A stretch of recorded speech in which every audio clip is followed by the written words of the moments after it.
नमस्कार दोस्तों, स्वागत है आप सबका भद्रा आईएएस एकेडमी में। आज का डेट है 17 जनवरी, बट क्योंकि कल न्यूज़पेपर डिस्कशंस नहीं किया गया था तो कल के भी आर्टिकल्स को आज ही हम लोग इंक्लूड करके डिस्कस करने वाले हैं आज के इस सेशन में।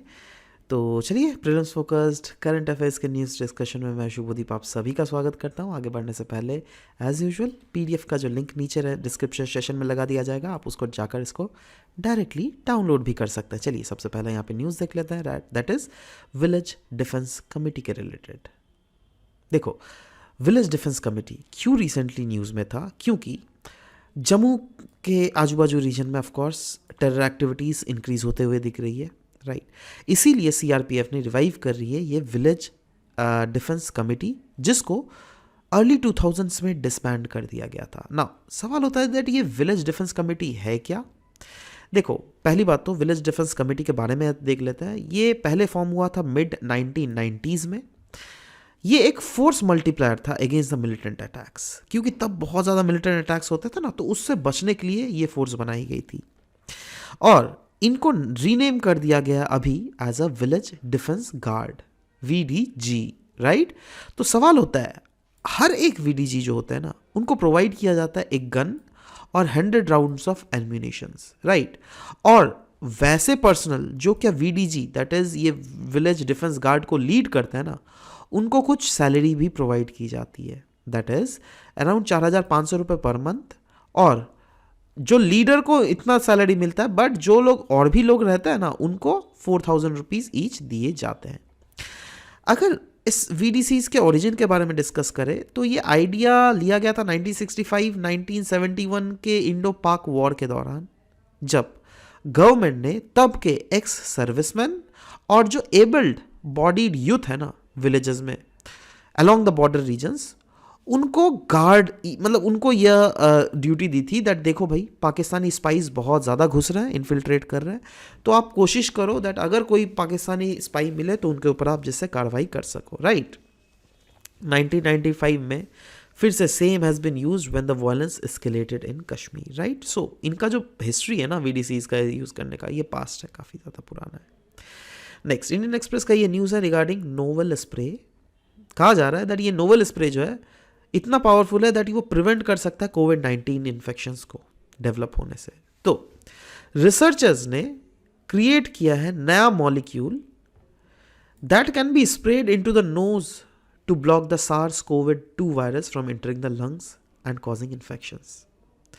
एक्चुअली इस नसल स्प्रे में है क्या, देखो, ये kind of thread like strands of molecules है, जिनको हम लोग सुप्रा मॉलिक्यूलर फिलामेंट भी बोलते हैं। और इसको अगर नाक में छीट दिया जाए ना, सो इवेंचुअली उसका जो रास्ता है उसको ब्लॉक कर देगा, राइट। सो द टीम्स का जो न्यूली डेवलपमेंट फिलामेंट है, इसका नाम है ACE2, है ना।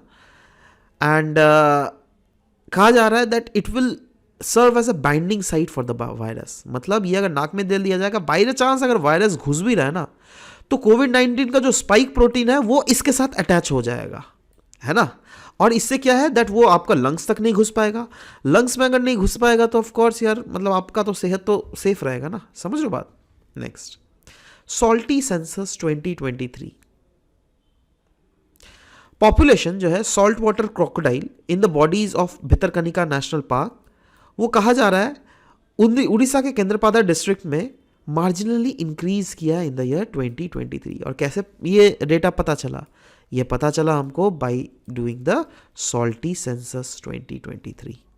Now about the annual reptile census अगर बात करें तो it is a technique which is used for the census of reptiles, जिसमें कैसे कैसे इसको देखा जाता है। एक तो जीपीएस के थ्रू फोटोग्राफिक इंटरप्रिटेशन की जाती है, measurement of length of various crocodiles, right. और ऑफ कोर्स नाइट में भी स्पॉटलाइट के थ्रू भी इनको बेसिकली सेंसस किया जाता है।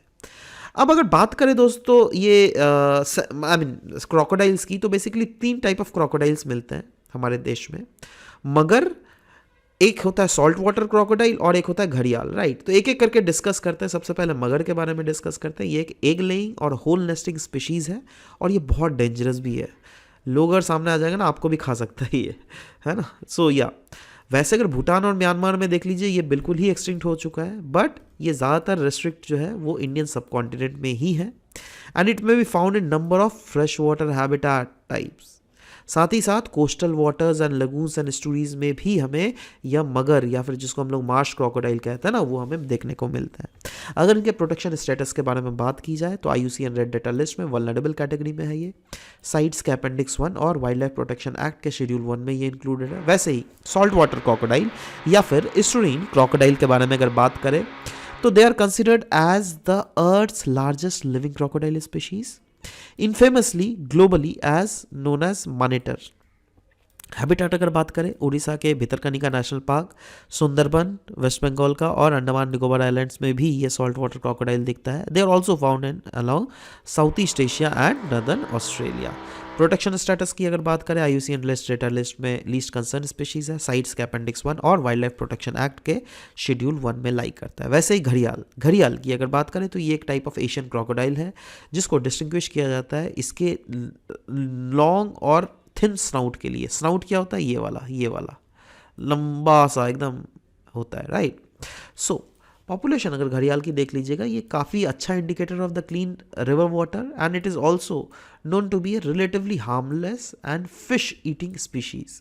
हैबिटेट अगर इसकी बात करें तो mostly found in fresh water species of Himalayan rivers and Chambal river अगर देख लीजिएगा northern slopes of Vindhyas mountain में, it is also known as primary habitat of घड़ियाल। अदर हिमालयन रिवर्स अगर देख लीजिएगा वो है घाघरा, गंडक, रामगंगा रिवर, सोन रिवर। ये सब ऐसे रिवर्स हैं जो क्या इसके सेकेंडरी हैबिटेट है। इसका प्राइमरी हैबिटेट जो है ये है Chambal river. And this question already also came in directly और indirectly 2 times in UPSC exam, so let me remind you. Anyways, घड़ियाल की अगर प्रोटेक्शन स्टेटस की अगर बात करें तो IUCN list of endangered species में इसको क्रिटिकली इंडेंजर्ड स्पीशीज घोषित किया गया है। साइट्स के अपेंडिक्स 1 और वाइल्ड लाइफ प्रोटेक्शन एक्ट का शेड्यूल 1 में यह लाई करती है। नेक्स्ट PIB का ये न्यूज़ है रिगार्डिंग माघ बिहू। देखो वैसे तो ये पुराना न्यूज़ है अगेन 16 में, क्योंकि मैंने कल का न्यूज़ आपको प्रॉपर्ली नहीं डिस्कस किया था, इसीलिए I am discussing it today. So कोई बात नहीं, I guess this is very much common thing and you know much better than what I would be telling it to you now. Anyways, ये एक harvesting festival है आसाम का, you all know, right? And ये gratitude है for the good harvest and it marks the end of the harvesting season, right? Now festival जो बिहू का होता है 3 टाइप का ये उसमें होता है। एक होता है बोहाग बिहू, एक होता है काटी बिहू, एक होता है माघ बिहू, राइट? ये माघ बिहू था। नाउ इस दिन सन गॉड को भी वर्शिप किया जाता है different other parts of India में, क्योंकि आप सिर्फ और सिर्फ पूरा इंडिया में बिहू ही नहीं, डिफरेंट अदर, जैसे तमिलनाडु में पोंगल भी सेलिब्रेट किया जाता है, पंजाब में मघी, वैसे गुजरात में Uttarayan, right? So what are these are the festival which are performed on this day only, right? और जिसमें सन गॉड की वर्शिप की जाती है। नेक्स्ट, इंडिया का पहला centre of excellence in online gaming. जी हाँ दोस्तों, digital India startup hub through software technology parks of India shall set up India's first centre of excellence in online gaming. कहां पर? शिलोंग में। सवाल होता है centre of excellence in Shillong, ये एक्सपेक्ट किया जा रहा है दैट ये कैटलाइज करेगा स्टार्टअप्स एंड एंटरप्रेन्योर्स को from entire North East region, जिससे बिल्ड किया जाए next generation online gaming ecosystem को। मिनिस्टर ने अनाउंस किया another initiative of MeitY to set up a state of the art facility under the National Institute of Electronics and IT, जिससे provide किया जाएगा cutting edge digital skill. कहाँ पे? शिलोंग्स में, right? Mark portal के बारे में अगर बात करें तो रिसेंटली न्यूज़ में इसलिए था क्योंकि कॉमर्स एंड इंडस्ट्रियल मिनिस्ट्री ने लॉन्च किया मार्क पोर्टल, जिसका फुल फॉर्म है mentorship, advisory, assistance, resilience and growth portal. ये फैसिलिटेट करेगा mentorship between the startups and entrepreneurs across sectors, stages and functions, right? Mark portal, right? दिमाग में जरूर से रखिएगा। स्टार्टअप्स इसमें रजिस्टर कर सकते हैं on the National Mentorship Platform. Sector focused personalise guidance और हैंड होल्डिंग प्रोवाइड किया जाएगा, जिससे स्टार्टअप्स ग्रोथ की स्ट्रैटेजीज बहुत कुछ सीख सके। यही नहीं, कनेक्ट किया जाएगा इसके through academicians, industrial experts, successful founders and seasoned investors. Next, basmati rice के बारे में बात करेंगे। For the first time in the country, food safety and standards authority of India जो है ना, इन्होंने स्पेसिफिक आइडेंटिटी स्टैंडर्ड सेट किया है बासमती राइस के लिए। इंक्लूडिंग कौन कौन basmati, brown basmati, milled basmati, parboiled brown basmati and milled parboiled basmati.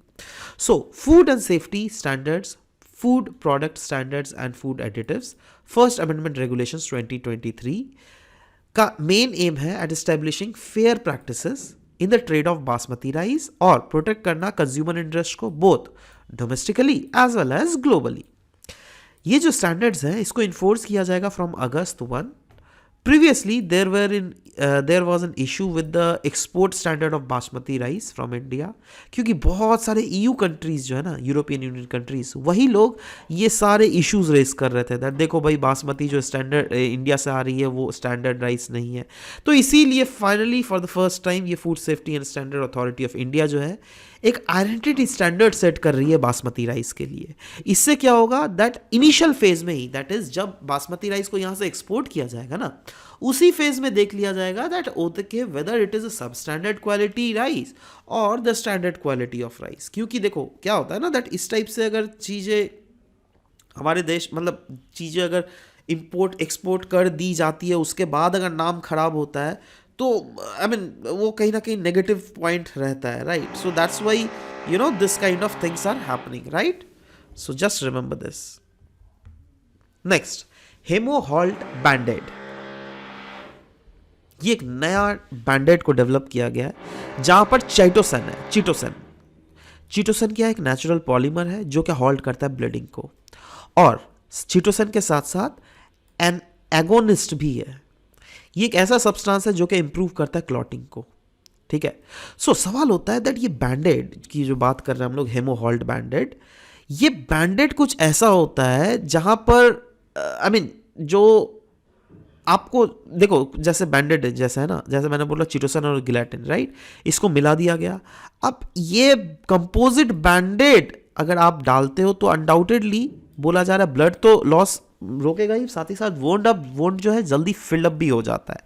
देखो इसका एप्लीकेशन की अगर बात करें ना तो ये ज़्यादातर वैसे जगह में ज़्यादा काम आएगा, फॉर एग्जांपल बैटलफील्ड में जहाँ पर सैनिक लड़ाई कर रहे हैं, राइट. अनडाउटेडली हॉस्पिटल्स में भी बहुत ज़्यादा काम आएंगे, बट ऐसे मिलिट्री या फिर सिविलियन पॉपुलेशन की जो इंजरीज है ना उसको रोकने के लिए, या फिर एक्सीडेंट के समय जो डेथ्स हो जाता है, क्यों हो जाता है, ज़्यादा ब्लीडिंग होने के कारण, राइट. तो ये चीज़ अगर ब्लीडिंग रोके तो क्यों ना हम इसको इस्तेमाल करेंगे, राइट. तो इससे जो है एक मेजर मतलब एक चंक ऑफ हम बोल सकते हैं मोर्टेलिटी उसको आराम से हम लोग घटा सकते हैं, right. So this is all about this thing. अब आ जाते हैं एमसीक्यू में दोस्तों. पिछले क्लास में जो आपको एमसीक्यू पूछा गया था, general system of preference status, जो कि रिलेट करता है with trade preferential treatment is allotted by which among the following countries. So correct answer was USA. आज का जो क्वेश्चन है वो है रिसेंटली इंडिया का पहला centre of excellence in online gaming को रिसेंटली ओपन किया गया है. आपको बताना है कौन से स्टेट्स में ओपन किया गया. तेलंगाना, शिलोंग, माफ़ करिएगा, हाँ मेघालय, माफ़ करना ये मेघालय लिख देना, ठीक है. शिलोंग तो यार जगह का नाम है, ठीक है, मेघालया, ठीक है. तो शिलोंग, मेघालय, मणिपुर या फिर केरला. नीचे कमेंट सेक्शन में अपना आंसर बिल्कुल लिखिएगा. Will be waiting for your answer to come up. This was all about the discussion for today's class guys. मिलता है नेक्स्ट सेशन में. Till then bye bye, take care.